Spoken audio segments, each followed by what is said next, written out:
Karena Pak Jokowi ini, maaf ya, kalau saya sederhana menyimpulkan karakteristik Pak Jokowi itu dibangun dengan 3 modal dasar politiknya. Pertama, dia tidak punya malu. Kedua, modal nekat. Yang ketiga itu tidak punya malu, nekat. Ada satu yang ketiga yang sering dibicarakan oleh rakyat itu, suka ngeyel, berbohong, berwatak pembohong. Jadi tidak punya malu, modalnya nekat, tabrak sana, partai yang membesarkan dia berbalik, dia nekat nabrak, berhadapan, dan dia jago berbohong. Itu muncul di ruang publik, bacaan rakyat dalam kesadaran melihat Jokowi seperti itu. Jadi kalau dia insaf secara politik, dia dapat hidayah, agak susah. Dua-dua ini sudah tidak berlaku lagi.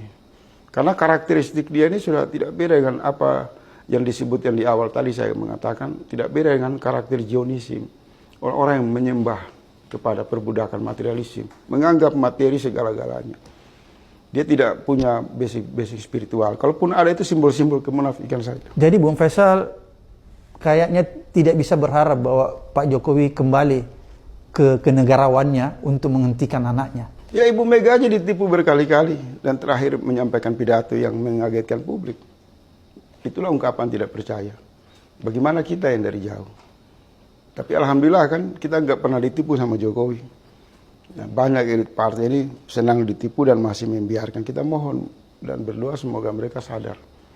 Apakah misalnya kalau Pak Jokowi tidak melakukan ini, kita berharap kepada Pak Prabowo yang keluar sifat kenegarawannya sebagai seorang yang senior, ya, untuk katakanlah misalnya begini, oke, kalau begitu karena situasi sudah sangat prahara, ya, situasi sudah sangat memprihatinkan, saya menghentikan, misalnya saya tidak melanjutkan, mengganti wakil saya. Oh, ini bukan lagi masalah Gibran, Bang. Oh, okay. Ini satu kerusakan dalam sistem bangunan yang besar, tidak lagi membicarakan kepentingan Prabowo kecil. Okay.